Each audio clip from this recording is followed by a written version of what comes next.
Tarih, yalnızca kazananların yazıldığı bir kayıt değildir. Bazen kaybedenlerin bıraktığı izler, kazananlarınkinden çok daha derin olur. Ve bazı insanlar, yalnızca bir savaş kazanmak için değil, tüm bir imparatorluğu titretmek için dünyaya gelir. Hannibal, işte o adamlardan biriydi. Roma'nın gururunu sarsan, ordusunu dağlardan geçiren, akıl almaz zaferlere imza atan bir komutan. Ama onun hikayesi savaş meydanlarında değil, çok daha önce bir çocuğun ettiği yeminle başlar. Henüz 9 yaşında bir çocuk, babasının önünde diz çöküp Roma'yla asla barış yapmayacağına, onları sonsuza kadar düşman bileceğine tanrılar adına ant içti. Bu, tarihin gidişatını değiştirecek bir başlangıçtı. Çünkü o çocuk büyüyecek, ordular kuracak, haritaların bittiği yerden geçecekti. Ve bir gün kimsenin cesaret edemediği şeyi yapacaktı.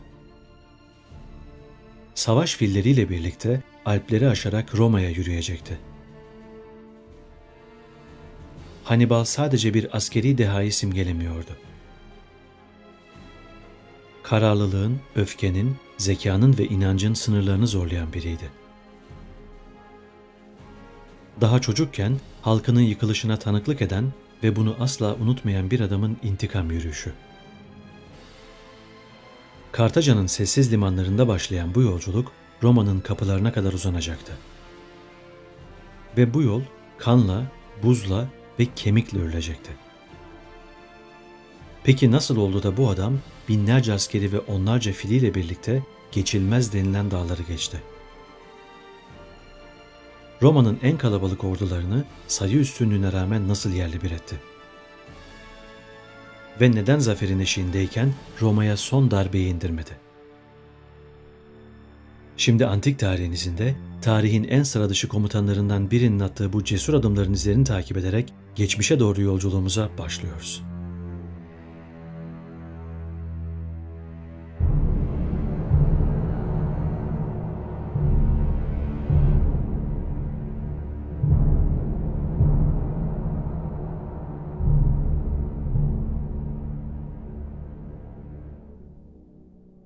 Rüzgar Akdeniz kıyılarına vururken Kartaca'da altın işlemeli zırhlar giymiş askerler sıralanmış, devletin koruyucusu olarak görülen Baal Hamon adlı tanrılarına sunu töreni için hazırlanıyordu. Bu tören alışılmış bir askeri merasim değildi. Çünkü bu kez başrolde bir çocuk vardı. Adı Hannibal'dı. Babası Hamilkar Barca, Kartaca'nın en önde gelen komutanlarından biriydi. Roma'ya karşı duyduğu kin limandaki dalgalar kadar derindi. O gün küçük oğlunu tapınağa götürüp tanrılar huzurunda diz çöktürdü. Ve Roma'ya karşı asla barış yapmayacağına, onları sonsuza dek düşman belleyeceğine dair yemin ettirdi. O an hem bir çocuğun yaşamı değişecekti, hem de bir imparatorluğun geleceği çizilecekti. Peki neden Roma'ya karşı bu kadar büyük bir kini vardı? Kartaca, yüzyıllar boyunca Akdeniz'in en büyük deniz imparatorluklarından biriydi. Bugünkü Tunus topraklarında kurulu, ticaretle zenginleşmiş bir Fenike kolonisi. Ancak Akdeniz'in diğer yakasında bir başka güç, yani Roma yükseliyordu. Çatışma önce Sicilya'da başladı, sonra Sardinya'da. Derken 1. Pön Savaşı patladı ve Kartaca mağlup oldu. Hamilkar o savaşta savaştı ve direndi. Ama en sonunda teslim olmak zorunda kaldı. Roma, Kartaca'nın donanmasını yok etti ve ağır vergiler dayattı. O andan itibaren Barca ailesi için bu bir siyasi çatışma değil, şahsi bir meseleye dönüşmüştü. Hamilkar, oğlunu yanına alarak gözünü batıya, İber Yarımadası'na dikti. O dönemde bugünkü İspanya toprakları Roma'nın doğrudan kontrolünde değildi. Orası yerli kabileler arasında bölünmüş bir coğrafyaydı. Ve Kartaca için yeni bir başlangıç sunuyordu. Hamilkar burada koloniler kurdu kaleler inşa etti ve limanlar açtı. Her hamlesi Roma'nın gölgesine karşı bir kalkandı. Hannibal'ın çocukluğu ise bu cephe şehirlerinde savaşların gölgesinde geçti. Kılıç tutmayı, harita okumayı ve hayatta kalmayı öğrendi. En önemlisi de beklemeyi.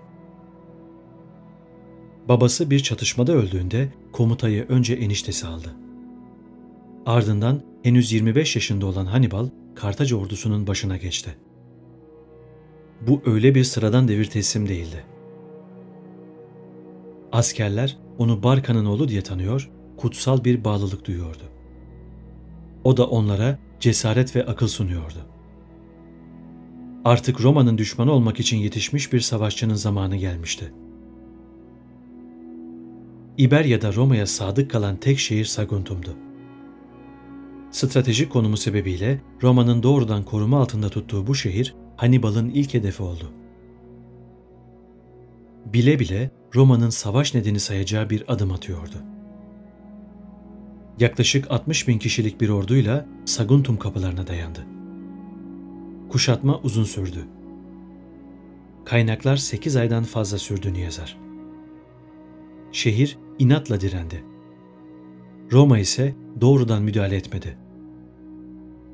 Sonunda surlar yıkıldı ve Saguntum düştü.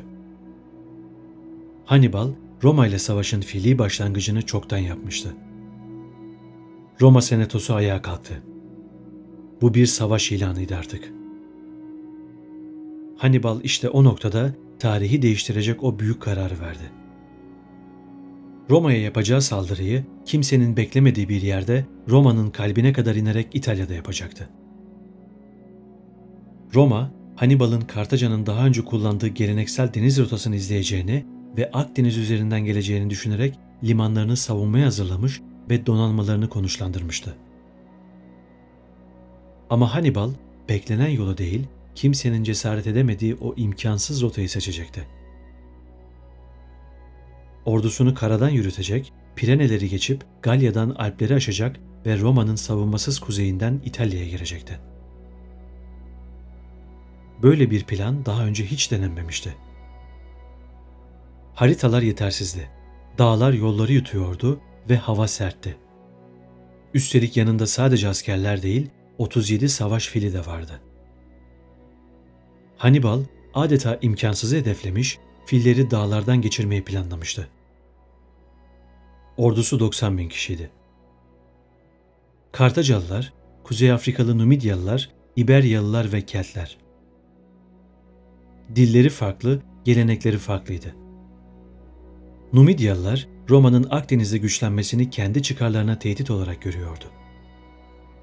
İberya'da evlilik diplomasisi ve maden ticaretleri üzerinden ittifaklar kuruldu. Keltleri ise Roma'nın kuzeye doğru genişlemesini tehdit olarak göstererek yanına aldı. Böylece Hannibal, ortak düşman imajını ustaca kullanarak yerel kabilelerin Roma'ya karşı duyduğu öfkeyi avantaja çevirmiş ve çıkar gruplarını tek bir hedef altında toplamayı başarmıştı. Hannibal'ın sarsılmaz komutası ve disiplini ise onları bir arada tutan diğer bir etkendi. Ve yürüyüş başladı. İlk hedef Pireneler'di. Ardından Galya kabilelerinin topraklarından geçildi. Yer yer çarpışmalar oldu, köyler yağmalandı ve bazen geçişler pazarlıkla sağlandı. Ama asıl engel hala önlerinde yükseliyordu. Ve bu engel Alplerdi. Buzla, açlıkla ve ölümle çevrili geçitleriyle onları bekliyordu. Bu noktada Hannibal ordusuna karşılarına çıkacak zorlukları anlattı. Açlığı, yorgunluğu ve ölüm ihtimalini. Ama bir şey daha ekledi. Bu dağların arkasında Roma var. Bu söz orduyu ileriye taşıyacak tek cümleydi. Hannibal ordusuyla birlikte Alplere ulaştığında M.Ö. 218 yılının Ekim aylarıydı. Gün doğarken sis Alplerin yamaçlarını yutmuştu. Zirveler görünmüyor, yollar belirsizleşiyordu. Dar yollar, uçurumlar, kayaların arkasına sıkışmış buz kütleleri. Hannibal'ın karşısında sadece doğanın acımasız yüzü değil, kendi askerlerinin korkusu da duruyordu artık. Kimileri olduğu yerde çökmüştü, kimileri ise geri dönmeyi istiyordu. Ama Hannibal işte o anda ön saflara geçti ve yolun en zorlu yerinde önce kendi yürümeye başladı. Arkasında dağ gibi filler ve kar üstünde tökezleyen askerler vardı. Filler o çağın tanklarıydı adeta. Her biri Kuzey Afrika'dan büyük zorluklarla getirilmişti. Filler dar ve tehlikeli geçitlerden korkup geri dönmesinler diye çoğu zaman gözleri bezle kapatılırdı. Böylece nereye gittiklerini tam olarak göremez ve uçurumları fark etmeden yollarına devam ederlerdi. Ama yine de bazıları uçurumlardan aşağıya düştü ve karanlığa gömüldüler. Sadece filleri değil, askerleri de yutan bir yoldu bu. Kar fırtınaları kör ediyor, açlık diz çöktürüyor, donan eller ise silah tutamaz hale geliyordu. Livy adlı Romalı tarihçi şöyle anlatıyor. Önlerindeki yol kaya yığınlarıyla kapanmıştı. Ordu durmuştu. Geri dönmek ölüm demekti. İleri gitmek ise delilik. Hannibal ise kayaları kırmak için başka bir yol düşündü. Toplattığı odunları yaktı. Saatlerce yanan ateş kayaları ısıttı.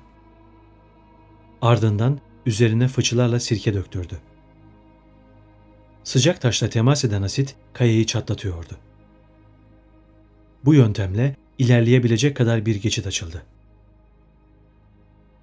Livy'in kayda geçtiği bu anlatıda bu yolculuğun ne kadar zorlu olduğunu ortaya koyuyordu. Bu dağları tam 2 haftada geçebildiler. Başlangıçta 90.000 kişiden oluşan ordu İtalya topraklarına vardığında neredeyse yarıya düşmüştü. Hannibal bu zorlu yolculukta on binlerce askerini kaybetmişti.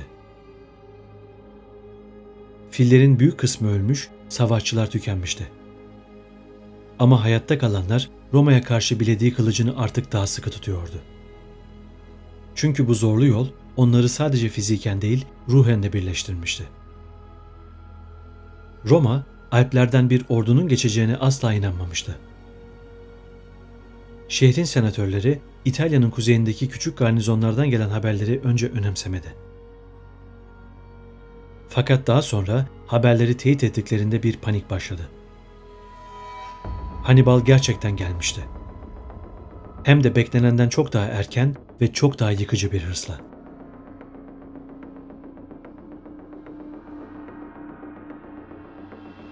Fakat Hannibal İtalya topraklarına girdiğinde savaş planını değiştirdi. Ordusunun yarıya yakınını Alpleri geçerken kaybetmesi bu zorlu değişimde büyük rol oynadı. Başlangıçta planladığı kadar büyük ve taze kuvvetlere sahip değildi artık. Azalan insan gücüyle hem ikmal hatlarını korumak hem de Roma'ya karşı hareketli savaş yürütmek zorundaydı. Bu sebeple Roma ile doğrudan savaşmak yerine önce Roma'nın etrafındaki şehirleri kendi tarafına çekmeyi hedefledi. Çünkü Roma tek başına ayakta durmuyordu. Çevresindeki birçok şehir, kabile ve halk Roma'ya bağlıydı. Etrükslerden Samnitlere kadar birçok halkın desteğini alarak Roma'yı yalnız bırakmayı planladı. Eğer Roma müttefiklerini kaybederse savaşmadan çökerdi. Ancak Roma, Hannibal'ın İtalya'ya girdiğini haber alınca müttefiklerini korumak ve onun ilerlemesini durdurmak için ordular gönderdi. Bunun ilk büyük çarpışması Ticinus Nehri kıyısında yaşandı. Roma süvarileriyle Hannibal'ın süvarileri çarpıştı. Genç bir Roma komutanı Scipio Africanus burada ilk kez Hannibal'la karşılaştı. Henüz savaşın tadına yeni bakan bu genç adam ileride tarihin akışını değiştirecekti. Ama o gün bugün değildi. Savaş Hannibal'ın zaferiyle sonuçlanmıştı. Ve Roma ilk kez onun ismini korkuyla konuşmaya başladı. Ancak bu sadece bir başlangıçtı. Hannibal ilerlemeye devam etti. Roma'nın karşısına doğrudan çıkmak yerine ordusunu İtalya içlerine kaydırarak şehir şehir Roma'ya yaklaştı. Amacı düşmanını kendi topraklarında savunmaya zorlayacak büyük bir tuzak kurmaktı. Asıl kabus birkaç ay sonra Trasimene Gölü kıyısında kopacaktı. Sabah sesinin gölü örttüğü o gün Trasimene Gölü'nün etrafı sessizlikle kaplıydı. Roma ordusu Hannibal'ın geri çekildiğini sanıyordu. Çünkü Hannibal kasıtlı olarak geride küçük birlikler ve yanmış kamp alanları bırakarak aceleyle kaçıyormuş izlenimini yaratmıştı. Roma ordusunun başındaki konsül deneyimsiz ama hırslı bir senatördü. İçgüdülerine değil, öfkesine kulak vererek korktular, kaçıyorlar diye düşünüp askerlerini dar bir vadiye doğru sürdü. Sağ taraflarında yükselen dağlık yamaçlar vardı. Sol taraflarında ise Trasimene Gölü uzanıyordu. Bu durumda ordunun kaçabileceği ya da manevra yapabileceği alan neredeyse yoktu. Bu, Hannibal'ın kurduğu pusuyu kusursuz hale getiren bir tuzaktı. Çünkü geri dönüş yoktu. Sis yay gibi çökmüştü vadiye. Dağların yamaçlarına gizlenmiş binlerce Kartacalı savaşçı, gölün kenarında yürüyen Roma askerlerinin çevresini sessizce sarıyordu. İlk oklar yukarıdan indi. Sonra bağrışmalar, kılıç sesleri, boğulan çığlıklar. Roma ordusu sadece yenilmedi. Aynı zamanda parçalandı. Tüm komutanları, konsül de dahil olmak üzere öldü. Hannibal hiçbir Roma askerini esir almadı. Ya öldürdü ya da serbest bıraktı. Çünkü amacı savaş esirleri toplamak değil, Roma'yı yıldırmaktı.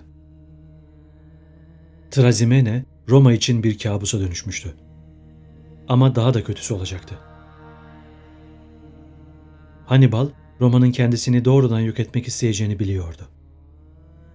O yüzden en büyük savaşını İtalya'nın güneyindeki geniş bir düzlükte Canne'de yapmaya karar verdi. Roma, Hannibal'ın artık köşeye sıkıştığını düşünüyordu. Tek bir darbeyle işi bitirmek için 80.000 kişilik bir orduyu toplayarak Canne'ye gönderdi. Komutanlar rakibin yarı sayıda olduğunu biliyordu. Kendilerinden çok emindiler. Ancak Hannibal'ın zekasını hafife almışlardı. Onun savaş planı bir ustalıkla çizilmişti. Tarih 2 Ağustos M.Ö. 216. Hannibal ordusunu düz bir hat halinde değil, içe doğru kıvrılan bir yay şeklinde yerleştirdi. Ortadaki birlikler daha zayıftı. Ama bu kasıtlıydı. Roma ordusu saldırıya geçtiğinde bu merkez geri çekilmeye başladı. Romalılar zafere yaklaştıklarını sandı. Ama farkında olmadan çemberin içine girmişlerdi. Kartaca süvarileri her iki yandan saldırdı. Kanatlar kapandı ve arkaları tutuldu. Roma ordusu nefes alacak alan bulamadan bizzat kendi ağırlığıyla boğuldu. İçeriye kaçanlar sıkıştı, dışarıya çıkanlar ise kesildi. Hannibal bu savaşta 50.000'den fazla Roma askerini katletti. Kimilerine göre 70.000. Bu Roma'nın tarihinde yaşadığı en ağır felaketlerden biriydi. Roma ordusundan geri kalanlar ise savaşın kaosu sırasında kaçmayı başardı. Antik kaynaklarda özellikle Livy, Cannae zaferinden hemen sonra Hannibal'ın süvari komutanı Maharbal'ın ona Roma'ya doğrudan yürümeyi teklif ettiğini, hatta 5 gün içinde zaferini Roma'da kutlayabilirsin dediğini yazar. Hannibal'ın ise sen acele ediyorsun, ben düşünmek istiyorum diye bir cevap verdiği aktarılır. Tarihin en çok tartışılan cümlelerinden biridir bu. Eğer o gün Roma'ya yürünseydi tarih başka yazılacaktı. Fakat Hannibal kuşatma silahlarına sahip değildi. Ordusu yorgundu ve erzak sınırlıydı. Ayrıca Hannibal sadece kılıçla değil, zihniyle de kazanmak istiyordu. Roma'nın çevresindeki şehirleri yanına çekerek müttefiklerini çözmek istiyordu. Yavaş ama etkili adımlarla Roma'nın savaşma iradesini kırmayı hedefliyordu. Fakat tam da bu noktada Roma inatçılığını ortaya koymaya başladı. Ne geri çekildiler ne de umutsuzluğa kapıldılar. Yeni ordular kurdular, daha fazla vergi topladılar ve müttefiklerinden vazgeçmediler. Ve sonunda Roma bu uzun yıpratma savaşına dayanmayı başardı. Bu sırada Kartaca Hannibal'a yeni bir ordu göndermedi. Siyasi hesaplarla doluydu her şey. Hannibal binlerce kilometre uzakta Roma ile boğuşurken arkasında onu yalnız bırakacak bir senato vardı. Bu sırada Roma planını başka bir yöne çevirdi. Artık saldırı Kartaca'ya yönlendirilecekti. Ve bu görevi üstlenecek kişi Hannibal'ın izinden giderek büyüyen genç komutan Scipio Africanus olacaktı. Ancak Hannibal hala İtalya topraklarındaydı. Yıllarca orada kaldı. Ordu kurdu, zaferler kazandı, halkları yanına çekti. Ama Roma'nın merkezine bir türlü ulaşamadı. Çünkü zaman onun aleyhine işlemeye başlamıştı. Roma'nın Hannibal'ı değil de Kartaca'ya hedef alması, Hannibal'ı en zayıf yerinden vurmak demekti.